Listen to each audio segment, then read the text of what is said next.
Hola curiosas y curiosos, bienvenidos a iLisa Gadgets. Hoy os voy a hablar de uno de mis ordenadores favoritos que creo que es muy raro y que nunca se ha visto por estos lares de YouTube. De hecho creo que soy la primera en reseñarlo. Y ya que no sabéis lo que tengo dentro de esta funda tan colorida, bueno, en realidad sí que lo sabéis porque sale en el título del vídeo. El caso, hoy os voy a contar todo lo que creo saber de este ordenador y me gustaría mucho que colaboraseis y con vuestros comentarios aprender así un poquito más. ¡Tan!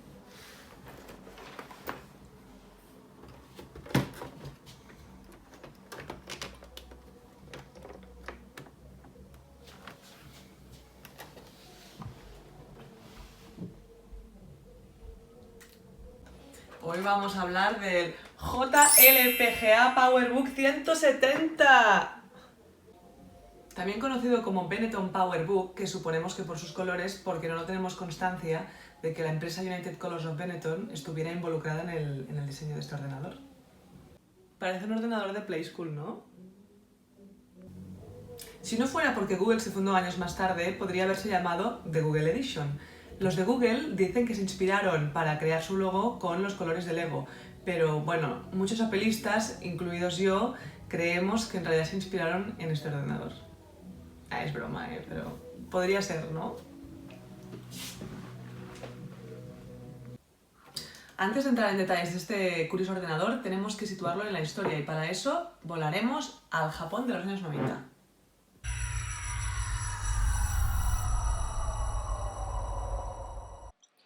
El país nipón atravesaba una crisis financiera, pero bueno, este no es nuestro tema. El manga estaba en auge. Una de las creaciones que más recordaremos es la peli de Akira, todo un clásico de la época y que además cambió el anime para siempre. Fue la primera vez que Japón produjo una peli tan exitosa entre el público occidental. Como dato curioso, Akira está ambientada en el Tokio de 2019, de hace nada. En realidad, en una ciudad distópica azotada por una tercera guerra mundial, que llamaban Neo Tokio. Bien, todo un peliculón con unos efectos especiales espectaculares para la época. Otras series niponas que llegaron a Europa y perdurarán para siempre en nuestra memoria son, por ejemplo, Dragon Ball, que a raíz de la edición de este vídeo estoy volviendo a ver y el contenido, aviso que no es para nada infantil, no lo recordaba así. O Sailor Moon y un poco más tarde los Pokémon, que son del 97. La fiebre Pokémon todavía hoy sigue, desde luego Nintendo lo petó a todos los niveles. Era la época también en que las consolas estaban súper de moda y en el Japón de los 90 estaba saliendo la Super Nintendo y al cabo de nada, en el 94, salía la PlayStation de Sony. Y bueno, aquí tengo una reedición de la que sería la nieta de la Super Nintendo del Japón de principios de los 90.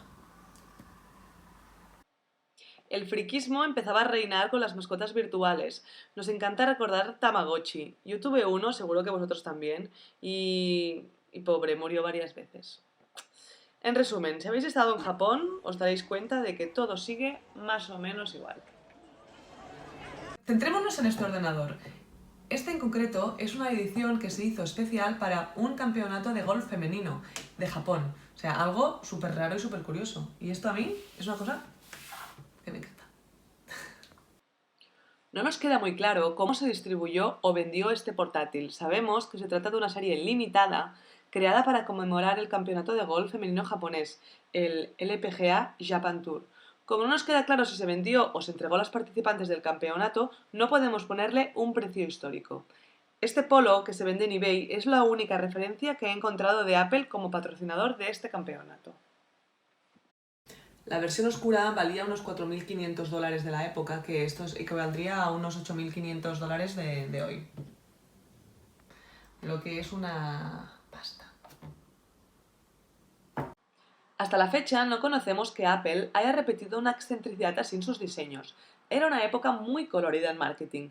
No sé si recordaréis el Polo Arlequín que lanzó Volkswagen y que fue un verdadero fracaso comercial. Y como muchos de estos fracasos, ahora va al alza. Pero bueno, no me quiero ir por las ramas, volvamos a Apple. Era la época de John Sculley, el exdirectivo de Pepsi, que se hizo famoso por echar a Steve Jobs de la compañía que fundó. A principios de los 90, Apple iba a la deriva, sin timón, con intención de reflotar la compañía. La junta directiva hizo cualquier cosa con el fin de ganar dinero y promocionarse. Sus nuevas estrategias iban desde vender todo tipo de merchandising hasta acciones publicitarias nada alineadas con la trayectoria de la compañía, en las que sospechamos que está incluido este ordenador. En la descripción del vídeo os dejo el link del catálogo de merchandising de Apple de finales de los 80. No tiene desperdicio.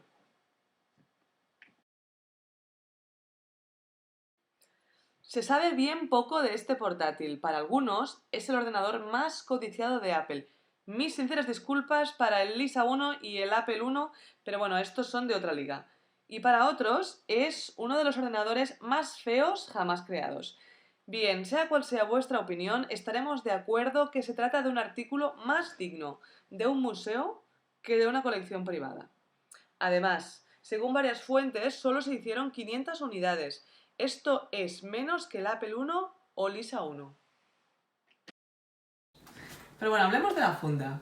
¿A qué parece hecha especialmente para este ordenador? No sé, las medidas, los colores, el diseño, es que es totalmente JLPGA. Pues no, siento decepcionaros, pero no es la funda oficial, sino es una versión escolar que hizo Targus para la serie 100. Y para los más seriotes también está en color negro. No tenéis excusa. Desmentimos entonces que existiera una funda oficial del JLPGA, o sea que no hay JLPGA case.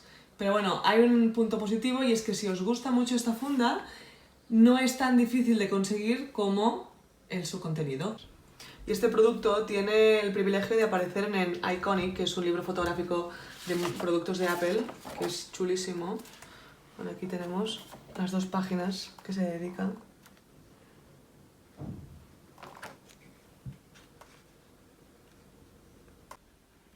Esta unidad está en un estado excepcional. Lo único es que, debido al tiempo que tiene ya 30 años, se hizo en el 92, los plásticos crujen un poco. Duele, ¿eh? No quiero forzarlo mucho porque... Pero, bueno. Esta unidad tiene la codiciada tapa de atrás, que es rarísimo. O sea, lo más raro de este ordenador es la tapa, que si os habéis fijado en el libro de Iconic, no sale retratada la tapa de atrás. Es algo rarísimo. Y para más Inri, en nuestra tapa está la garantía, que como vemos, pues está fuera de garantía ya. Y os preguntaréis, ¿por qué es tan rara esta tapa si se incluía en todos los PowerBooks que se fabricaban? Pues básicamente por su mal diseño. Para que nos entendamos, este ordenador sería como nuestro MacBook Pro, es decir, le damos un uso muy intensivo por su precio o por sus utilidades. En este caso, la tapa esconde el botón de encender y apagar y para conectar todos los periféricos, por lo que teníamos que abrir y abrir esta tapa siempre, cada día, varias veces. Al final esta tapa en muchos casos se rompía o bien se perdía. Por eso es muy extraño conservar una unidad con la tapa. Al llevar muchos años buscándolo, descubrí que además de las versiones japonesas con el teclado hiragana, que son los fonemas japoneses, también existen unas pocas unidades con el teclado occidental, y al menos una de ellas con la firma de Scully. Así que parece que se regalaron algunas unidades más en Estados Unidos.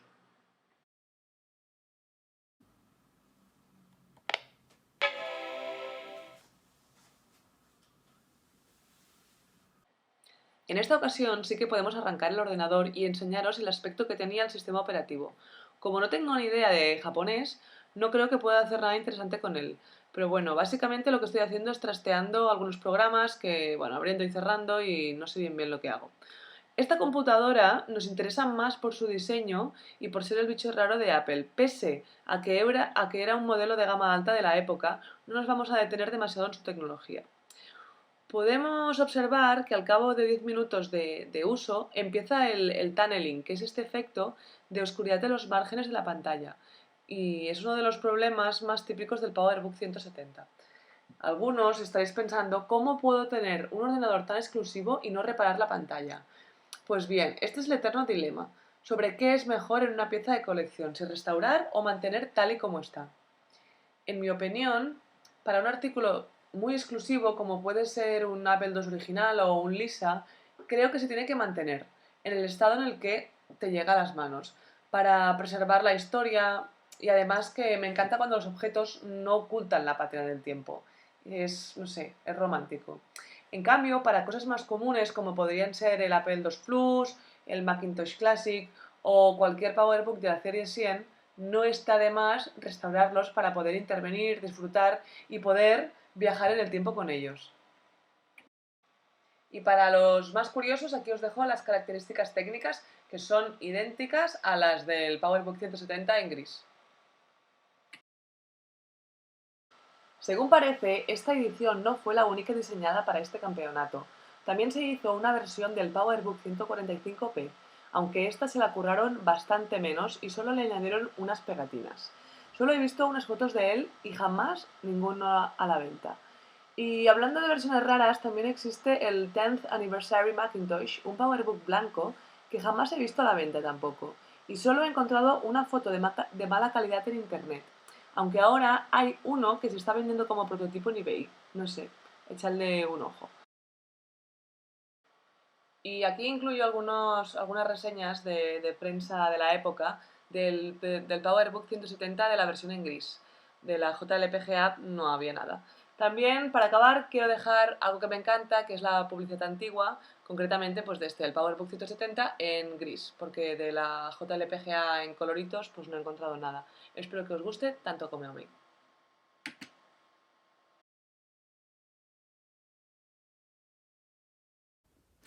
Bueno, hemos llegado al final de este vídeo del JLPGA, rarísimo ordenador donde los haya.